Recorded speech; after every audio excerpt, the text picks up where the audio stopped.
Yeah, kind of like I'm trying to think of how to explain it, but like there's some boys clubs, like for example in Toowoomba where I live, there's a old heritage listed building, like a beautiful old Queenslander, and it's where men go to, have meetings and smoke cigars and stuff. Like I think you still see them in places like that.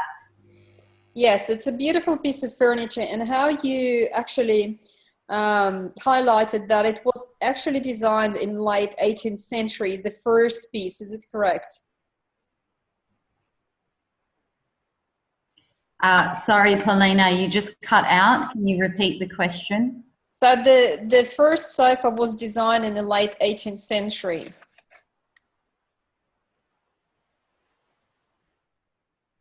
Can you hear me?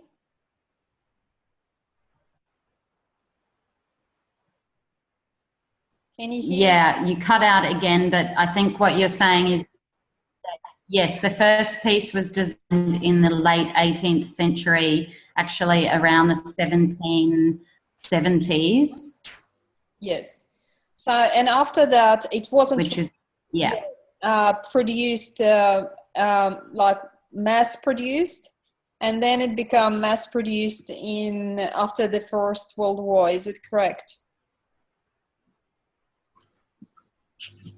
Yeah, they started being mass produced in the Victorian era.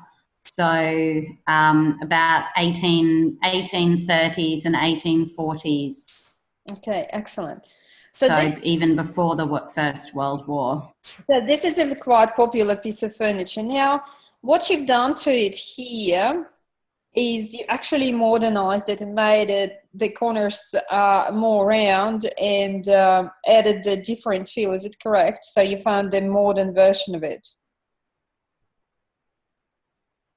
Yes, yeah. I mean, I think that they started to become a bit more like in the late 19th century.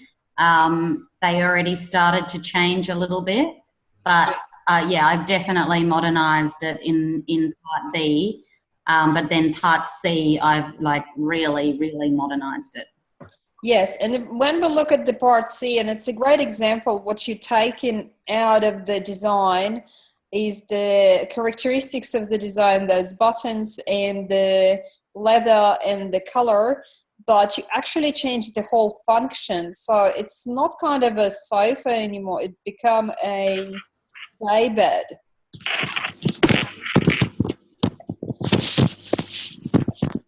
I mean, I guess some people would think of it just as a really modern sofa, but yeah, it probably is more like a day bed. But I guess I was just trying to achieve what you could make the how I could really modernize the Chesterfield. Yes, I really like it, and I think it's a great idea. My only one problem here is that the supportive legs don't feel as strong as they should be for the heavy piece of leather, if it makes sense. Yeah, okay. Sure. Because I have yeah. No, I was just going to say I've actually modelled it off. We actually have this in our house, and something a bit similar with these legs, and it does work. But I can see how you look at my sketch and would think that it might not be supporting it properly. Yes, I have just a bit of a concern how technically you can support it properly, especially the back of it. So it looks like it's only one leg, is it correct? It's a tube, main tube, is it correct? Yeah. Yeah, that's right, it is, yeah. So that's only the one concern I have here. So if the model would be drawn a little bit more properly and maybe shown in front, side and back view, that would give us more, understanding what it looks like. Yeah, sure. Yeah. Okay. Yeah, so that's only one concern I have here. Other than that, I think it's a great idea, and what you've done is absolutely marvelous. So it's a good job, Emily. Thank you very much. Thank you. Cool. Thanks a lot. Okay, do you have any questions about the other assessments or any other work you doing at the moment? I've looked at the next assessment, but I haven't really delved into it properly yet. So no, not really yet. Okay, we have plenty of time for the assessment number 3. So I think it's in September, is due in September. So first week, so you have time for that, okay? September 5, yeah. Yeah. Okay, excellent. So far you enjoying the course? Yeah, I'm really enjoying it. I've found there's a lot more to interior design than I thought there would be.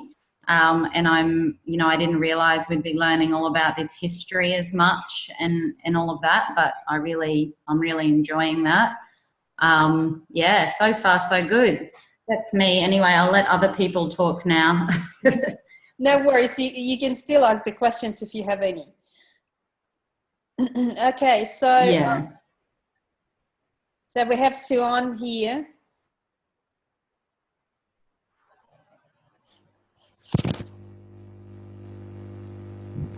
Suan, can you hear me?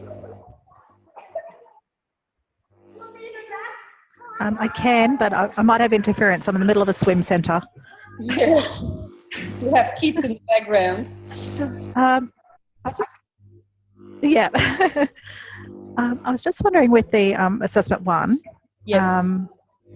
So I need to submit I don't have the brief with me at the moment, unfortunately. So I need to submit the 2 mood boards, a reference sheet to cover both of them, and then just my speech, my presentation speech. Is that correct? Yeah. So we're just going to open up the assessment test number 1 and have a look at it together again. Okay. So I'm just going to do a share and have a look here.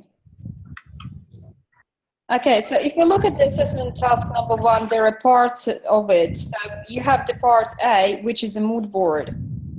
So you basically need to select 2 periods of time, and you need to create a mood board for each period of time. So after that, you need to do the oral presentation, which is a part C.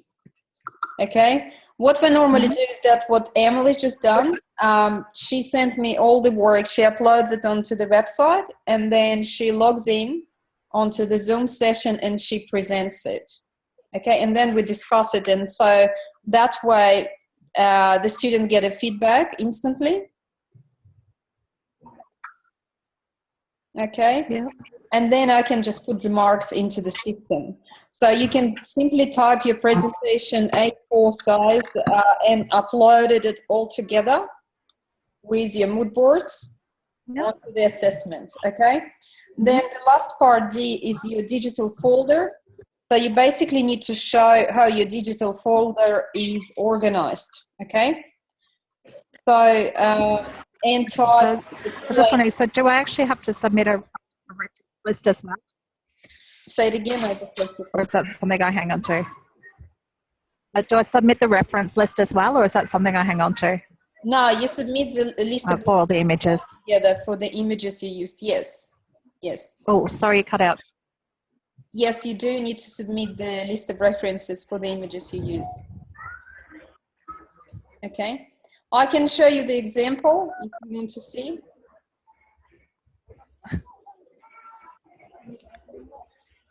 Okay, so I'm just going to share the example of the submission so you can see. So you can. Sorry, I'm going to have to watch the replay. I just putting in and out. Sorry. Okay, guys. So what you can see on this example is the folder layout. Okay, and the folder layout, the way the student organized it, so they shown the folder themselves and the images in the folder. And then it was explained later on about how the folder was organized. And at the end, the student puts the references. So you can basically have your mood boards first, then you can have your folder layout in one document, explain your folder layout, and then the references, and then your speech. Okay? Now, do you have any more questions? Okay. I'm good. Thank you. Okay. So we have Ashley here. Ashley, how are you going?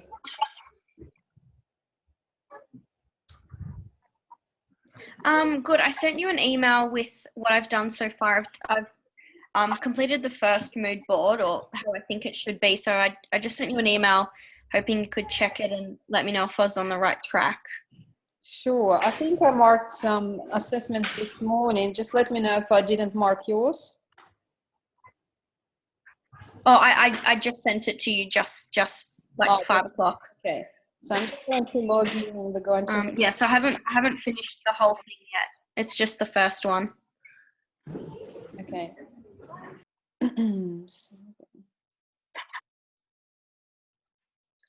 If you guys want to know, so assessment number 1, you said.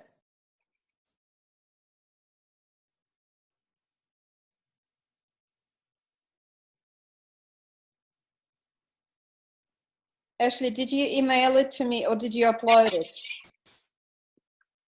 Oh, I emailed it. Oh, okay. Just a second then. Okay, Yes. I see it now. Sorry. I thought you uploaded it. No, that's all right. So I'm just going to do a new share with you guys and have a look what Ashley's done. Okay. So that looks pretty good. What is this picture at the bottom with the girl measuring the ceiling? Interesting. Oh, I like the ceiling. She just happened to be in it. Okay. Yeah. So I didn't know if I should include that one. Yeah, that's fine. So what's the problem with this board is that you have decorative elements like, this decorative elements on the ceiling, then decorative elements on the furniture, then another decorative element on the bed, and etc. It's all good. What we want to see here is actually bits and pieces of different structural things in that particular era. So what is this one, Victorian? Yeah. Okay, so you need to first of all write that it's Victorian, and then you need to put the sorry?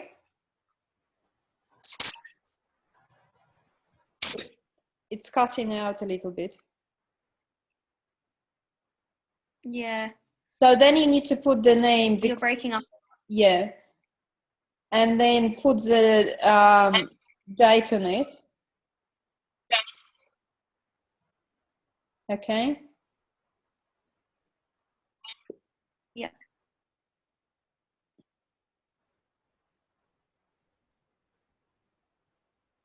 Okay, can you hear me now? Yeah. Okay. The other thing what you need to add here is the color scheme. So a few color swatches with the colors you're going to use for this board. Do you understand? Yeah. And then I would like you to number the images and put the reference to the images. Okay. Okay. Would you like to see an example of what it should look like? Yeah, that'd be great. Okay, so let me find the example. I have this one.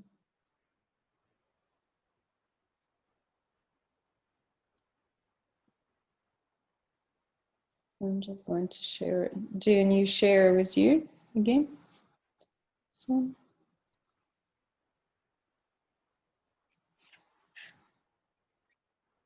Okay, can you see it now? Not yet. Victoria? Yep. So the only one problem here is the student didn't actually put the numbers to the images. That's it. The rest is pretty good. And the only one problem, the other problem I have here is that the images are very nicely aligned. Okay. On the real mood boards, they would be all scattered and looking more, you know, alive, because they would be done by hand. This is the mood board which is done on the computer. Okay. Yeah. Now, there are better examples of mood boards, how it should look like, but it does not relate to the assessment. I'm just going to show you one, which I really like, and I think it's a quite professional look. So I'm just going to do a new share again. Okay.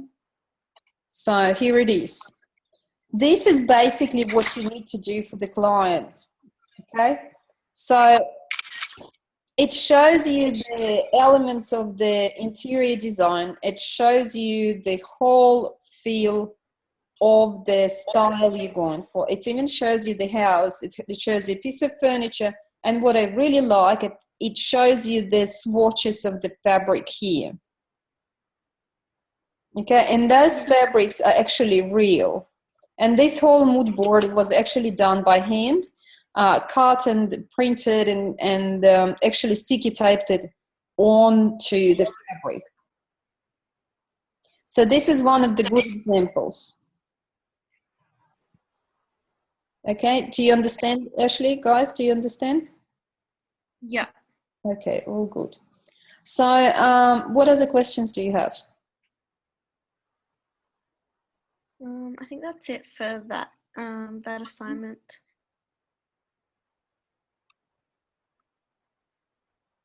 Is it due Saturday night or? Okay, so let me see. So you are in a group P. So in your group, your assessment will be due.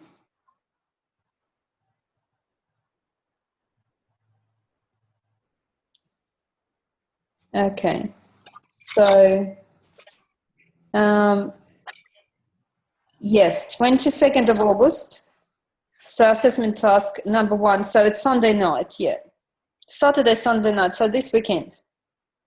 Okay, For cool. your group, yeah. For your group, Ashley, it's this weekend. Okay. So the second board should be easy for you because it's pretty much similar to the first one, but onto the different decade. And I'm sure it will be much better than the first one. Okay. Yeah. Right. Any more questions? That's all. Thank you. No worries. So you keep doing your activities, guys? Yeah. It's not a happy yet. Okay. So guys, make sure that when you do your activities, just please save them and upload them onto the website. Okay. And then I can mark them and leave you some feedback. Again, you don't have to do the activities, but it really helps me in marking your assessments because I can see that the student actually worked hard and actually done all the activities and done all the assessments for me. It's an easy way to mark. I see that the students was participating, reading, and learn all the material, okay? Yeah. Yeah, sure. Yeah. But the most important thing, obviously, the assessment task. Now, with your assessment task, if you have any hesitations, any questions, any problems, you don't know what to write, don't know what to upload, don't know how to upload, please email to me. You have my email address and I'll reply to you and then you can upload it to the assessment. Now, even if you uploaded it and you made a mistake, what I normally do, I revert it to the draft version and then you have a second chance to submit your assessment. Okay. So with the second chance, it means that if you have a unit which is credited distinction, it's automatically cancelled. So I cannot give you a credited or distinction because you had that second chance uploading the assessment. Does it make sense? Yeah, so yeah, I just have a question on that too, Polina. I saw for the first assessment, the mood boards, like I think it was just a pass or a fail, it appeared when I looked at the results. So is that the way it will go for all assessments, or you do actually reward credits, distinctions, etc.? I do, exactly right. So what happens is that we have different units involved into the subject blocks. And if the unit itself requires to be credit or distinction, we award that mark if it's deserved. And if it does not, we do not award this mark. But so far, some of them have credit and distinction in it. Okay? Okay. So not all of them, not all of them. So the mood boards, though, I think didn't have a credit or distinction. It was just pass or fail. Is that right? That's correct, yes. But your assessment, how they marked, they actually marked in the block. So if you have 4 assessments, so we need to look at 4 of them, and there are a few units involved in that block. So there are 2 or 3 units, and then we'll mark them accordingly, okay? Okay. Any more questions? Is that clear, Ashley? Yeah. Very good. Okay. Is there anything else, guys, you want to discuss? Do you know how to upload assessments, Ashley? Is it just the same way I've uploaded the other stuff, except in the assessment section? Exactly. So you need to go to the main page. I'm just going to do another share with you.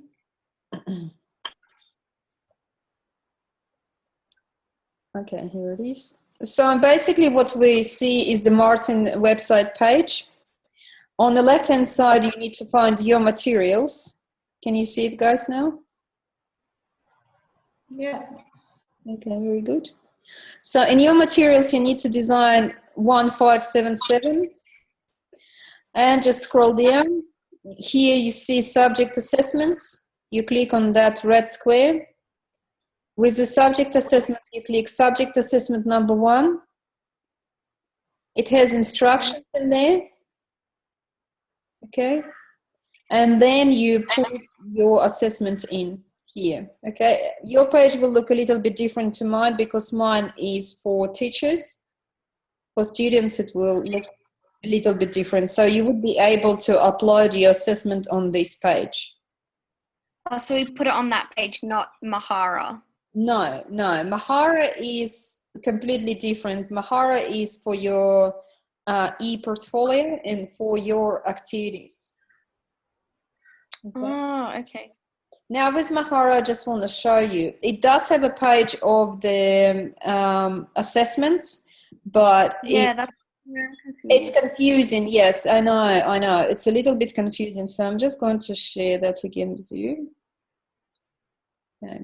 This is your Mahara page. So you basically, again, you go there. What's it doing? Yeah. With this particular page, what happens is that when you go to your portfolio, see how it's got assessments in there? Yeah. So basically what it does for you here is the same way you either email to me or put it into Mahara. So Mahara is nothing but a big storage of your work online. Okay? And the way Mahara is actually constructed is that at the end of the course, you would be able to take all that content out of Mahara and create your own website, which is most than likely would be your ePortfolio. Okay? Yeah, but then, sorry, I don't understand what the activities are still there for. Activities are for the assignment task 1.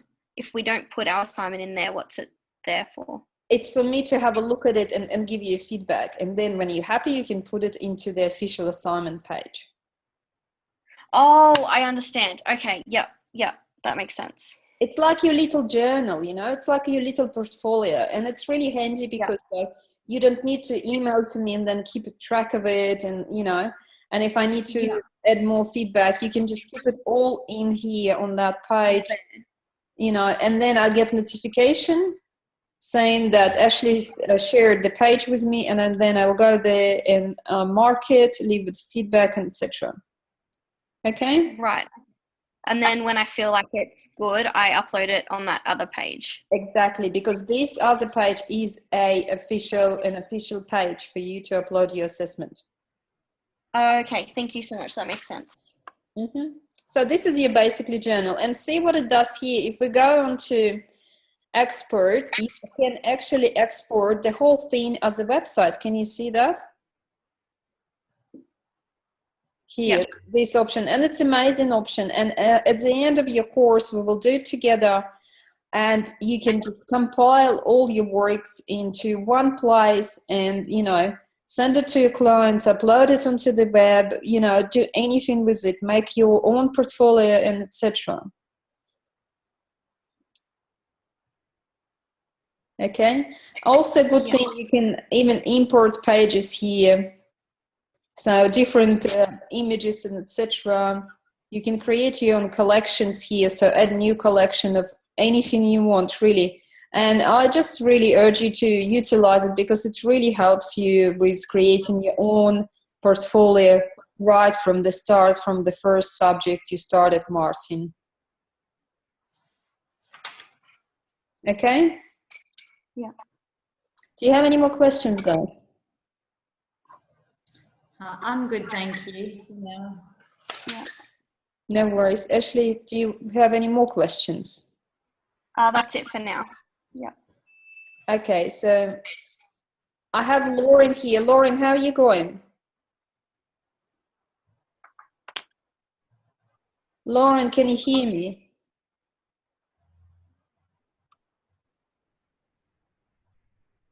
Okay. She probably has problems with hearing me. Now, guys, if you don't have any more questions, you can leave the chat, or you can continue listening to what we'll be talking. I'm just going to connect to Lauren.